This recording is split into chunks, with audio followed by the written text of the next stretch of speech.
Welcome, Liz. Elizabeth is a Veda yoga teacher and an Ayurvedic wellness counselor, as well as a Reiki master healer. She was in the past wellness program coordinator at Dancing Shiva Yoga and Ayurveda. She studied wellness at the Kerala Ayurvedic Academy. Clearly, my mouth is not able to say the right words today, and I don't know why. But welcome, and I would just want you to tell everyone about how wonderful you are. I've been following you online for eons, and I am such a fan of your work, not just in what you do in Reiki, but also your growth in personal life. If so, welcome. Tell everyone about yourself. Woo, woo, woo, woo, woo. Thank you. Thank you. Woo, Woo, woo, woo, woo. woo, woo. Thank you. I'm so excited to be here. I'm super stoked to finally be speaking with the one and only Baroness because Oh, hush. it has been, I think, years that we have followed one another and we have been communicating in the social media circles but have yet to actually like really connect. So I'm super excited. Whoop, whoop, whoop. So, everyone, this lady, I can't explain to you the energy that she has surrounded herself with to build herself up, to build her brand up, to motivate others to do the best work that they can do. I can be honest with you that I was at a pretty low point at the beginning of my divorce, during all of this pandemic stuff. And I reached out to her one day and I'm like, what's this Reiki stuff about? What's this Ayurvedic stuff about? What am I supposed to do with my pitta? And it was just, I would hear her use these terms and teach breathing techniques that I was unfamiliar with. And I'm like, I want to get my life together. So Miss Guru here has helped me and my family to get through some of our anxiety, to get through some of our insomnia and restlessness. And do you have tips for people who are interested into going into a natural wellness lifestyle? Yes. The first one is definitely be patient with yourself. I feel like we're in a stage right now where everybody is really trying to shift into being healthier. And that is going to require a lot of patience because it didn't just take a day, a week, a month, a year to get to where we're at. So we have to really take that into account and look at the fact that we're climbing, we're doing stairs. It's a journey. We're taking one step at a time and we will reach the top of the stairs, but we start with one step at a time. And I think like that's the most important thing to me is teaching people that, you know, you can start with the simplest thing of just maybe even drinking hot water every day. It doesn't have to be a drastic change in your life. It could just be the simple act of maybe giving gratitude in the morning. It could just be maybe you fast for a day just to see what it feels like to not eat.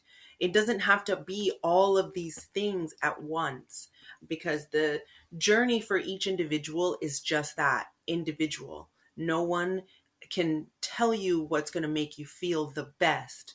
Only you can experience what feels the best to you. And the rest of us can just share our own experience with you doing so.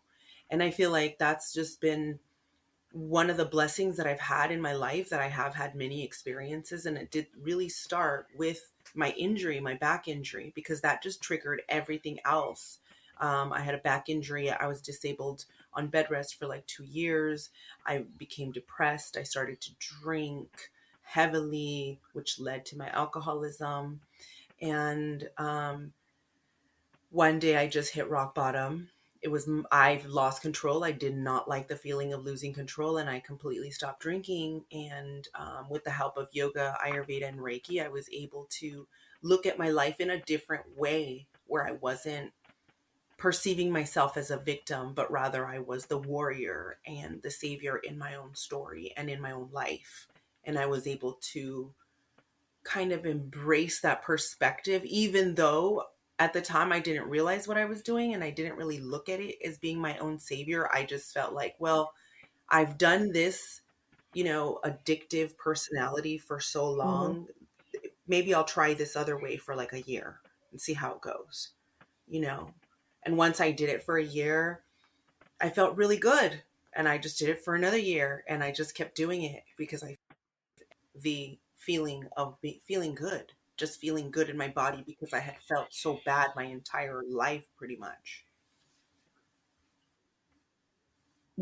So when you woke up one day and just said, "This is it," um, for listeners of the podcast, they know that this is what I call our fuck it moment, where we identify the moment Hmm. where we're not going to live the way that we were living before. How did you feel exactly when you just said, "Fuck it, we can't do this shit no more"? Oh my God, I was disgusted with myself. It was literally, I mean, I wrote this on my blog, so I'm not embarrassed to share how and, what my rock bottom was. And feel free to cut this out if you want, because it kind of is drastic. It's a If you drastic don't want to rock share bottom. anything you're uncomfortable with, you don't have to. But No, if it's on my you just, blog. okay, Yeah, it's on my blog. I don't mind sharing. I like to share because I want people to know how it was really, really bad.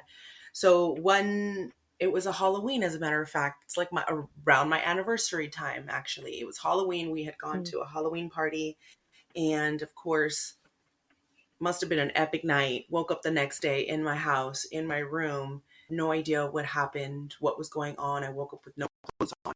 I lived at home, so I knew I was safe, right? Um, and then I walked over to go to my closet to put clothes on, and I stepped in like a puddle on my carpet. And I was like, oh my God, what is this?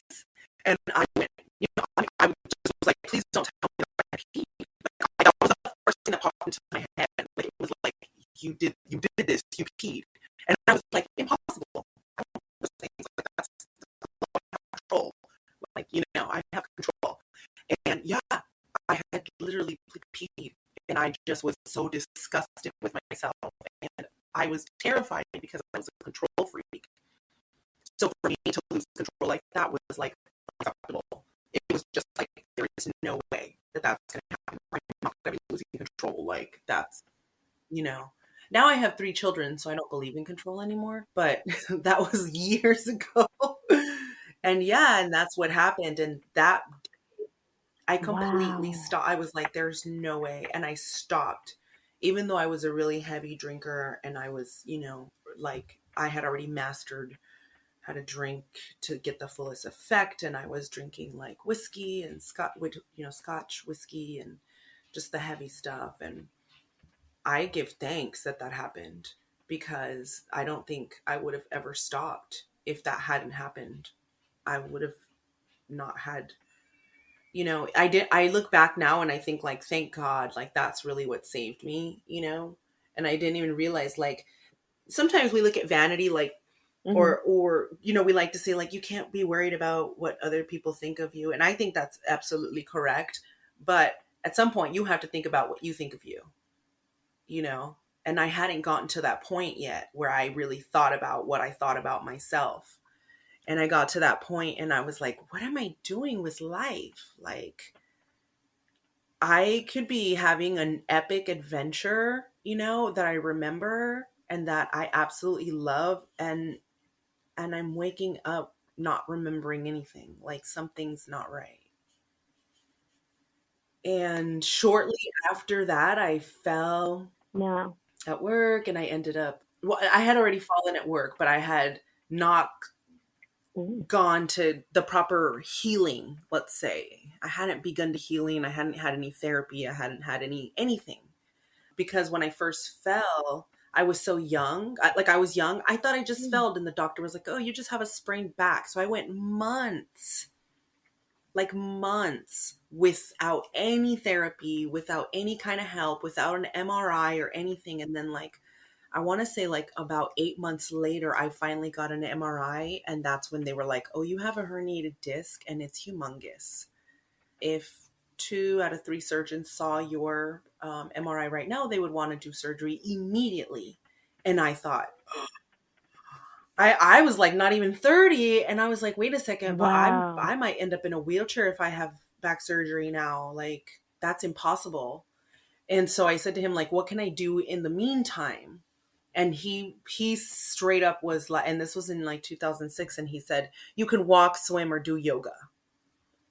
And I was like, what? There's okay, I can walk. And I had joined the YMCA. They had an Olympic sized pool. So I started to swim and I started to do that. And somehow, of course, through God, I was hired to manage a yoga studio with no yoga experience, no yoga knowledge, no none of that. But I have really great capabilities. I'm a great manager. I can manage businesses and people really well.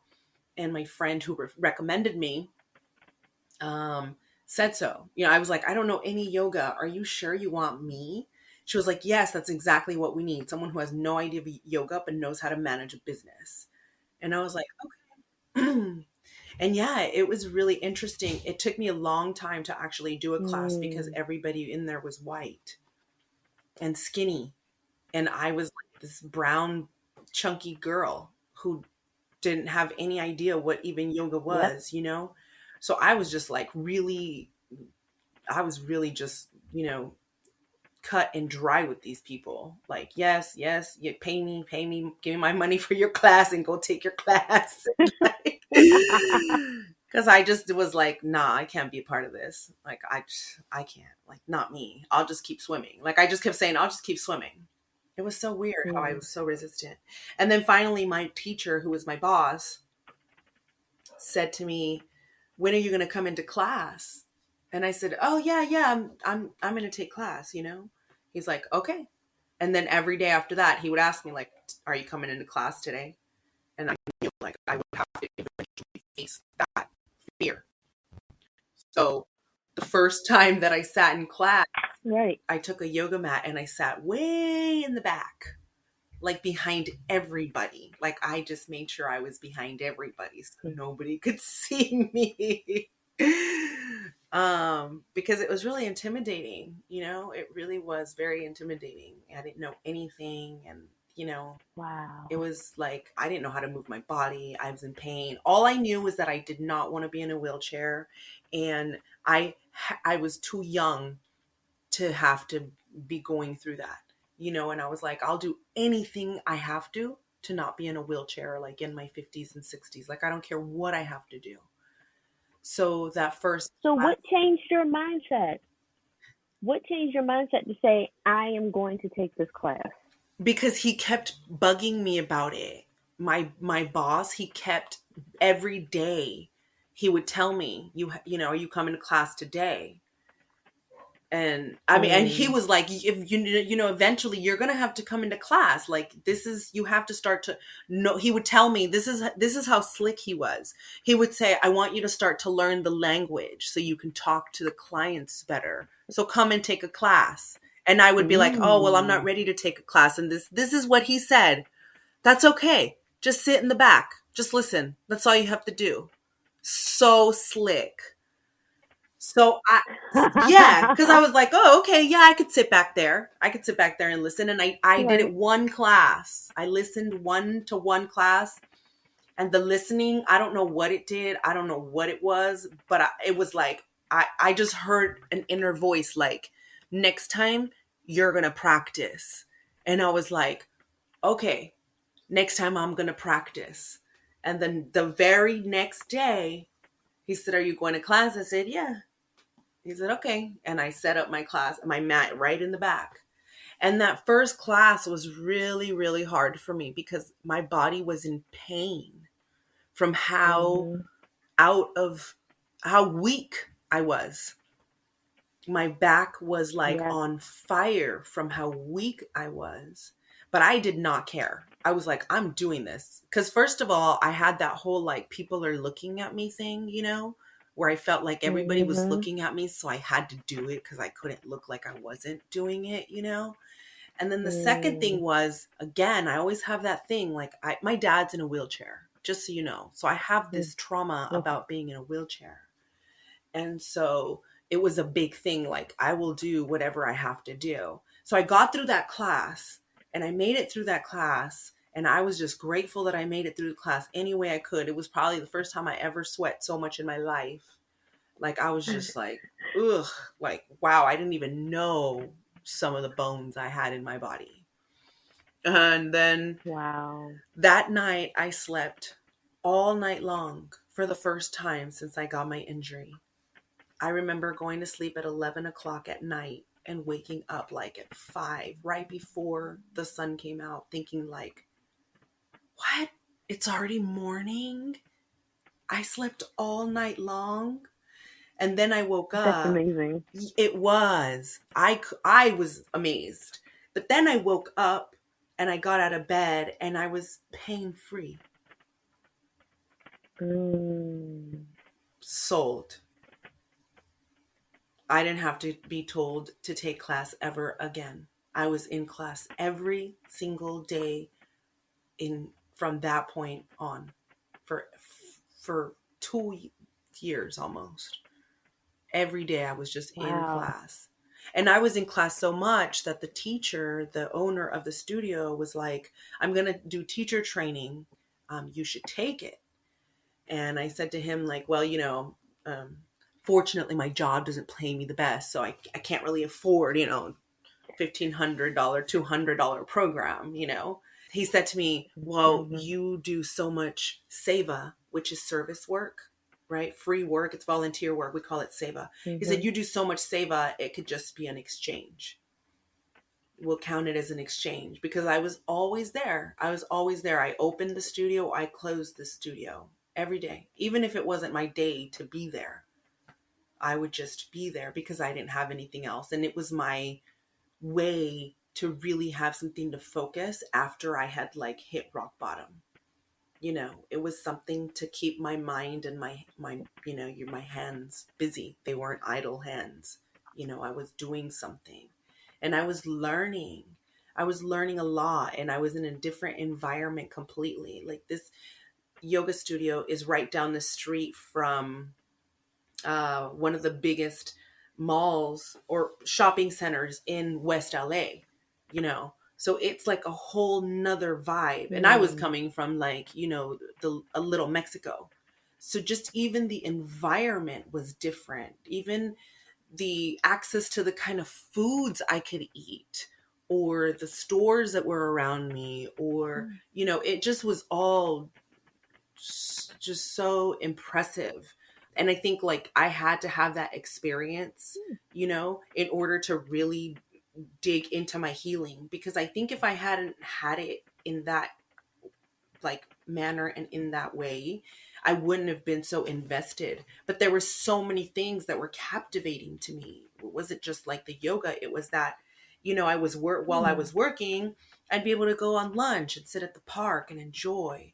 Or I'd be able to go to a really good salad bar. Like, and then this was like in 2008, 2009. So at that time, you know, you didn't have a Whole Foods everywhere, or a Trader Joe's, or there wasn't like a bunch Right. of vegan and vegetarian options at the grocery stores. You had to like make all that and take it yourself. Right. So for me, and I had been vegetarian since 2004.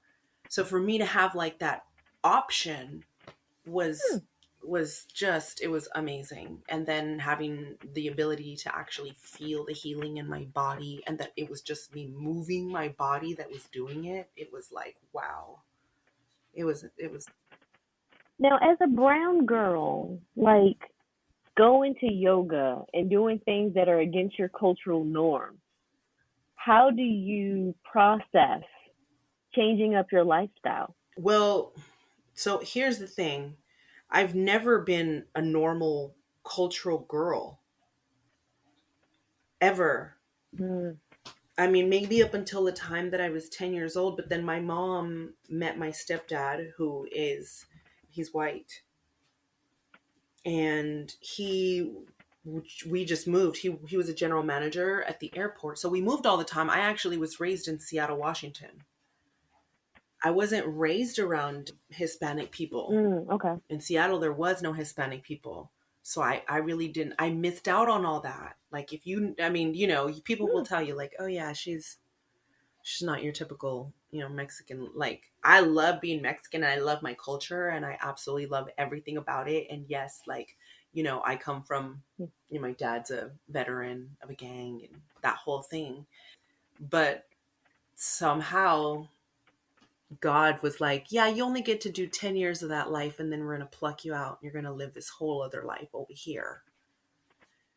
Wow. Yeah. So it wasn't very integrated with my culture from the time that I was like 14 years old till the time I was about, and then forget it. Cause then I left and I came back when I was 19 and I was already who I was going to be, you know? I was like, Right. I was not going to be your traditional, and because I moved back to California at 19 and I would hear it all the time, like, oh, you're not your typical California girl. And I'd be like, well, I'm not I would never, I always used to say like, I'm not a California girl. I'm a PNW girl. I'm a Seattle girl. Even though I was born and raised for the first 10 years of my life in like Los Angeles. I was born in East LA. Like I'm like a real Chicana woman. It's just, Okay. it's super interesting. It's like, it fascinates me even, because the other day somebody was like, oh, I love Chola yogis. And I'm like, oh, I could totally do that persona. I totally got it down. Like I would totally like pull out my Ben Davis and like get the lip liner and do it I all. love how you said I could do that persona. You're like, that's not who I am. I could do that Yeah. persona for you if that's what you want, but that's not who I am. Now, Yeah. you said a word that resonated with me. It was the word for service. Give it. Mm-hmm. You were saying, It's Seva. seva. How, Mm-hmm. you know, I from watching your social media, from watching how you interact with people, that's really one of your pillars. That's who you are as a person. You love to help people. When did you realize Mm-hmm. that you got more from your life by giving to others? Oh, at a real early age, but I don't think I realized it was, I don't think I ever realized it was because I was trying to give back. Rather, I always had this sense that um, I had a Mm-hmm. blessed life. And so, because I knew that I had a blessed life, the best thing that I could do was to give back my time. And so, when I was a teenager, all the way up until I was like maybe 19, 20, 21, I was always volunteering at all kinds of events. I would do all kinds of stuff for volunteering. As a matter of fact, the reason I got hired, because I used to work for this magazine, LA Yoga magazine. The only reason that I got hired was because they were looking for a volunteer for the editor. Wow. And I just happened to, I was like, oh, I've always wanted to be working with the magazine and like, I want to volunteer. But I always had this sense like, you have to give back. So when I learned about karma, which is actions, and that all the actions that you put out into the world and into the universe and into the space is always constantly coming back like an energetic Mm-hmm. flow, you know, I started to think like, oh well, I've done a lot of bad things. So I better really get to work and start doing service to counterbalance, because I'm a Libra. So naturally Librans are all about balancing, Mm-hmm. we're the scales of justice. So we have to balance. And so I felt like I have to give back. Now I have to do it consciously. Before I was doing it consciously, like out of guilt, out of, a debt. But now I want to do it out of desire, out of sheer will to serve others, and because I know now why. And it just, one of the things that really helped me with that was we used to do a meditation in yoga called, and it was who am I? And Mm-hmm. so the teacher would say, who are you? And of course people would be like, oh, well, I'm Elizabeth, you know, I'm Elizabeth Peregrina. They'd be like, okay, no, but beyond that, who are you? And they'd be like, oh, well, I'm a mom. No, no, no, but beyond that. Oh, well, I'm a Libra. No, but beyond that. Oh, well, I'm Mm-hmm. the daughter of Antonia Duke. No, but beyond that.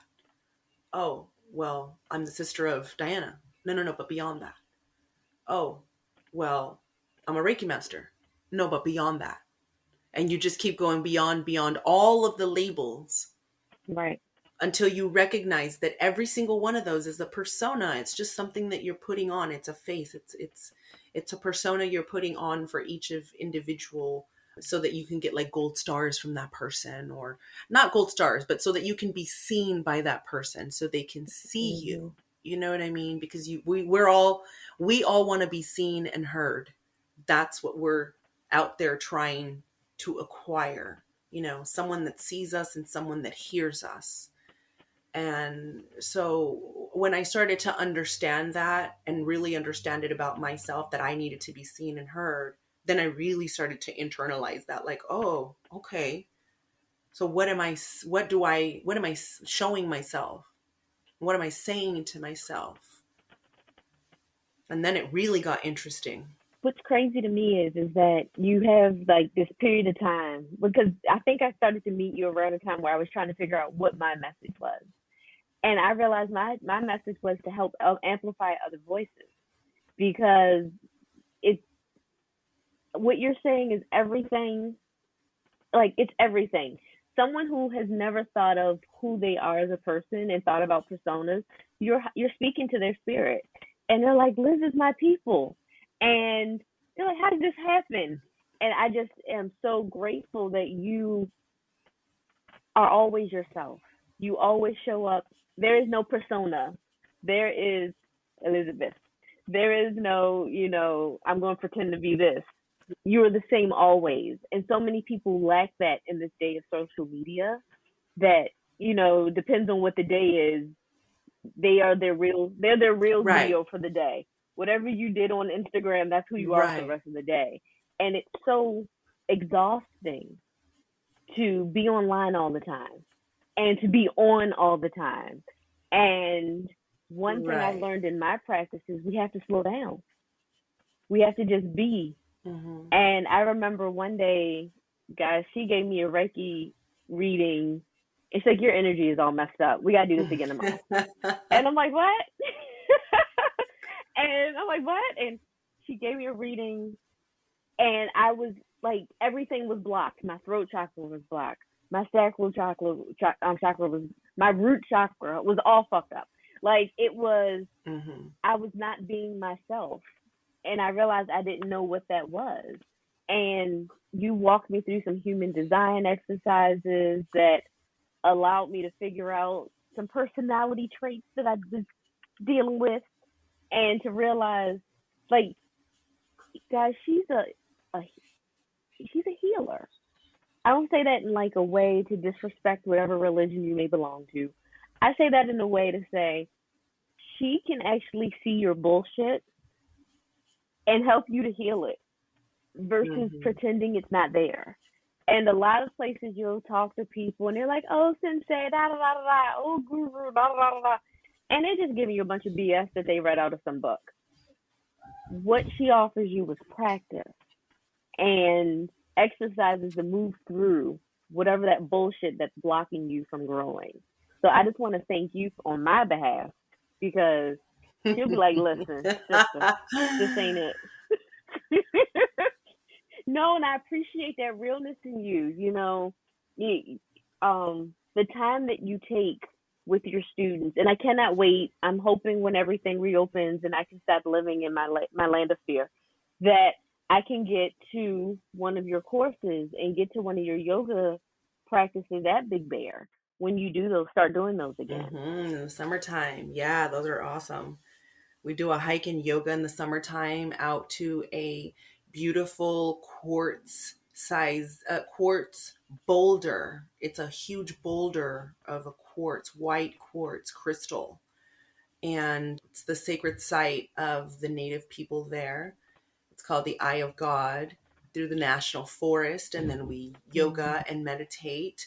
We've even increased now. We've gotten a little bit bougier meditation to it. So, because I feel like we do so much, just like you said. We do so much that really life is about slowing down and relaxing into it. And you have to find a form and a way to do that. And if whoever can help you get there, like, let them help you get to that point, because Life is short. It goes by really fast. And one day we're going to wake up and look back and be like, oh my gosh, I didn't get to do what I wanted to do. And now, like, I'm going to be 45 this year. I mean, woo! I don't feel like I've missed out anything. But there's stuff I want to do. Like, I still want to do a couple things. And so I'm lighting the fire under my own camp and wood to get it going. But I feel like there's not enough people like us who are out there really being positive and really just living your purpose, your dharma, your expression of divinity, that you've chosen, you know.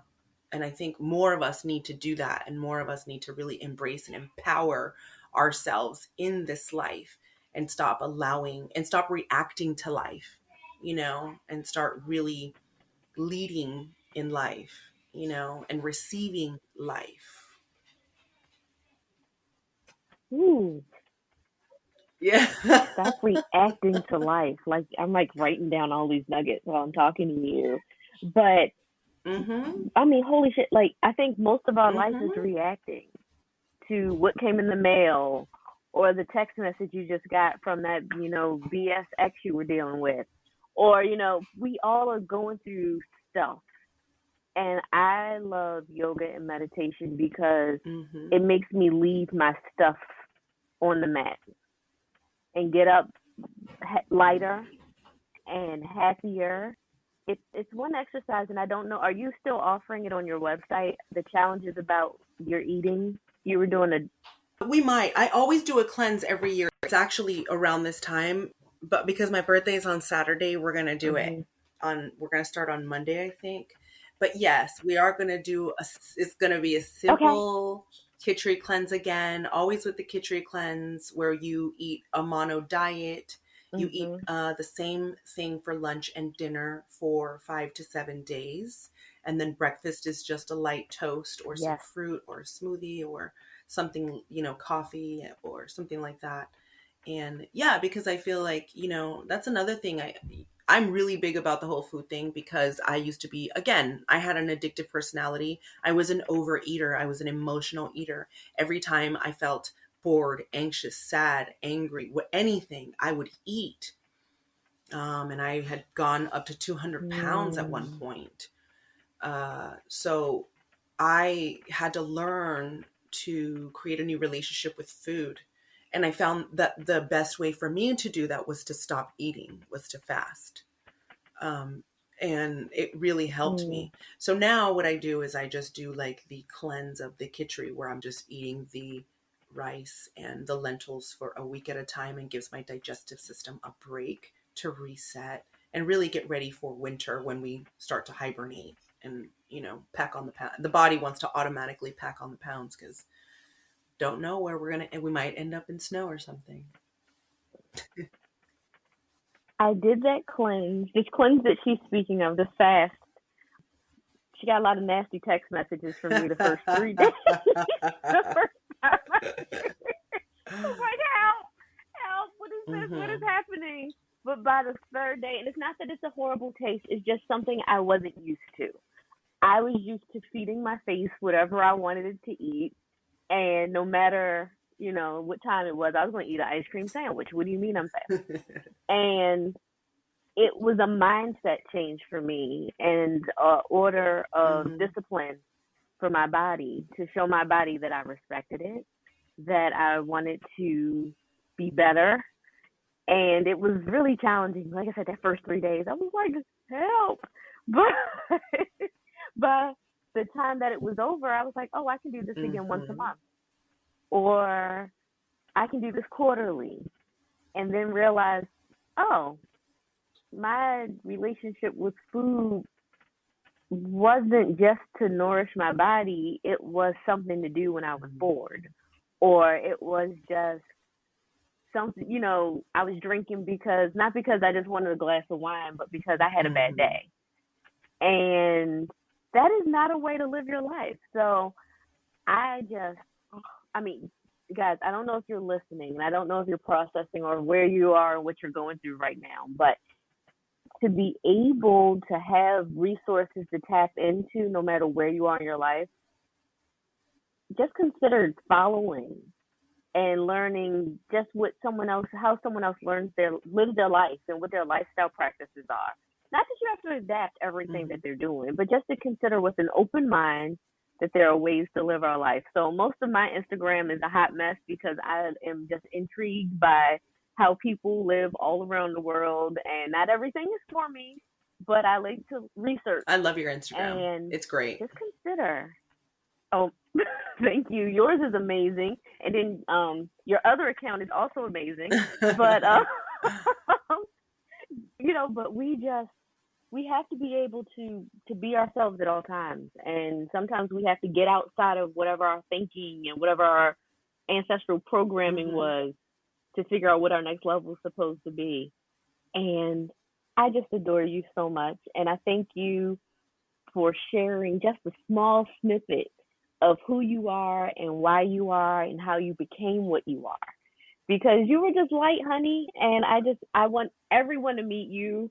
And it's like, guys, meet my friend. And I know everyone's like, Bree met another damn friend. Meet my friend. She's gonna be like, at one period of time, someone was like, you're a professional best friend. I am not a professional best friend. I just love people, and I believe that we all offer something to someone at a period of time. We don't know when that Yeah. period may come, but you have someone in your toolbox that's like, ooh, I'm going through some shit. Yes. Who can I Yes. pull out my toolbox and say, hey, I trust you. Can I give you my trust? I'm vulnerable. I need help. I need something. And it's okay to be able to reach out to someone and say, I need. And then they can reach back to you in their time and say, ooh, I need. And we can Yes. connect and network and figure out and provide our gifts to build community. And I think that's where everything's all effed up right now with the universe, because guys, like all of the one day I woke up and I'm like, the vibration of the universe is off. I don't know what's wrong with me. And it's like, let me fast for 2 days to figure it out. And people are like, what the hell happened to you? And I'm like, I don't know. But my That's body, really smart. Really, really wise. Really, really wise. your body starts to tell you stuff is messed up. And you have to stop. And where my first instinct would have been to drink a cup, let me go get some whiskeys and do some, eat some wonton soup from somewhere, or fall back into the bad habits of, oh, let me text this guy that I should have stopped talking to 50 years ago. It's figuring out what is healthy for processing whatever your body is dealing with. And it really does, changing the way that you eat and changing your diet changes because you're actually thinking, like, what am I putting in my body? Think about that. Before you ever had that thought, you never even questioned, why am I putting this into my body and what is it going to do for me? But then when you start, And that includes penis. Keep that away too. Everything in your body. from time to time, dosage is necessary. be, be careful with which one you invite into your spirit Yeah, now. facts. Those are facts. But yeah, I love you. I appreciate you. And I love that you're also not a traditional person. Your cosplay is inspiring. Like, I absolutely love it. Like, I Oh, think thank you. it's one of the fun. I think that's like one of the reasons I absolutely love you, because you're just like, oh my God, you're just a kid. Like, I know we could be like, let's play dress up and go out and party. You'd be like, yeah. Yeah, Yes. let's go. Yes. What would you be open to letting the listeners know where they can find you online? Yes. If you could share your Instagram, Yeah, Twitter. I'm at Instagram under Reiki. That's REIKI underscore the underscore inner INNERG. Energy. Reiki the energy. And I also have a YouTube, but I'm not really active anywhere else. I just do Instagram for now. And you can find me there. Any websites they should visit? ElizabethPeregrina.com. Yeah, I do my own website. I have my own website under my name. Thankfully, I still was able to catch part of that. Woo woo! So yeah. Yay! Excellent. That is excellent. And I'm so proud of you because you were building, like, guys, when I explain to y'all that she is so humble. And it's like, hey, when are you going to do this? And hey, when are you going to do that? And she's like, I don't want to do that right now, Bree. We're not going to talk about that today. And I'm like, well, when are we going to do it? We're going to do it. And so, but we need people in our circles that push us. And like she'll say, well, Bree, when are you going to do that thing? And I'm like, I don't know. Why are you asking me about that? Yes, I So will hold you accountable. you will, Yes. and I'll hold you accountable, and we hold space for each other. And guys, she Yes. will also hold space for you. So, please, please, please, Yes. if you need, and you can do distance Reiki. You don't have to be in her presence to do it. It can be done over Yes. the distance where I don't even know how to explain the wavelengths that you work on, but whew, But I'll explain it to you. So just okay. message me for She will sure. explain it. And I we'll can just walk tell you through it. that I felt warm, and the next thing I know, I woke up and it was the next day, and I felt better. And then she'll give you a testimony about what happened after she even received that session, how her life changed from her own subconscious awareness of expanding and opening herself to other opportunities and just saying like yes to life. Let me tell you guys, it is absolutely amazing how you can find out more about alternative forms of practices. We always think traditional medicine, or you think you have to go to, this kind of church, or you have to practice this kind of religion. And I just think the world has so much to offer that we sometimes limit what the possibilities Mm-hmm. are. So, not to say, I'm not telling you that Jesus is not it. I'm just saying that you can learn about your body from the earth and then also understand it in just a higher purpose. And I don't know how I know my Mm-hmm. family is like, what the hell is this girl talking about? But it's just eye opening to see how your body and how your perspective will change just by learning new practices and new things to do in a day to day life. Mm-hmm. You're Yep. amazing, and I want to thank you so much for dropping in. And everyone, please, I'm going to put all her information in the show notes, and please listen to this episode. If you love this episode, share this episode, and please visit her page and learn about her services that she can offer to make your life better. Thank you for listening and have a great day.